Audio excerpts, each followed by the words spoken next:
ಮೂವರಿಗೆ ರೊಟ್ಟಿ ನೀಡಿದ್ರು ಗುರುಗಳು. ಒಬ್ಬನಿಗೆ ಬಂಗಾರ ತಟ್ಟೆ, ಒಬ್ಬನಿಗೆ ಬೆಳ್ಳಿ ತಟ್ಟೆ, ಒಬ್ಬನಿಗೆ ಮಣ್ಣಿನ ತಟ್ಟೆ ಕೊಟ್ಟು ಮೂವರಿಗೆ ಒಂದೊಂದು ರೊಟ್ಟಿ ಹಾಕಿ ಊಟ ಮುಗಿದ ಮೇಲೆ ಮಣ್ಣಿನ ತಟ್ಟೆಯಲ್ಲಿ ಬೆಳ್ಳಿ ತಟ್ಟೆಯಲ್ಲಿ ಉಂಡ ಶಿಷ್ಯರು ಗುರುಗಳಿಗೆ ಬಂದು ಹೇಳಿದ್ರು, ಅಲ್ಲ ನೀವು ಬಹಳ ದೊಡ್ಡವ್ರಂತ ತಿಳ್ಕೊಂಡಿದ್ವಿ ನಾವು. ನಮ್ಮ ಮೂವರಿಗೆ ಬ್ಯಾರೆ ಬೇರೆ ತಟ್ಟೆ ಕೊಟ್ರಿ ನೀವು. ಅವನಿಗೆ ಬಂಗಾರ ತಟ್ಟೆ ಕೊಟ್ರಿ, ಅವನಿಗೆ ಬೆಳ್ಳಿ ತಟ್ಟೆ ಕೊಟ್ರಿ, ನನಗೆ ನೋಡಿದ್ರು ಬರೀ ಮಣ್ಣಿನ ತಟ್ಟೆ ಕೊಟ್ರಿ ಅಂತ ಶಿಷ್ಯ ಕಂಪ್ಲೇಂಟ್ ಮಾಡಿದ ಗುರುಗಳಿಗೆ.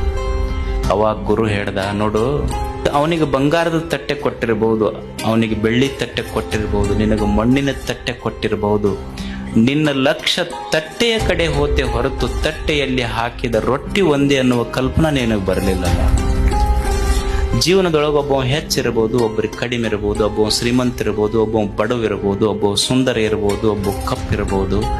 ಆದರೆ ದೇವರು ನಮ್ಮ ತಟ್ಟೆಯಲ್ಲಿ ಸುಂದರವಾದ ಜೀವನವನ್ನು ಹಾಕಿದ್ದಾನೆ.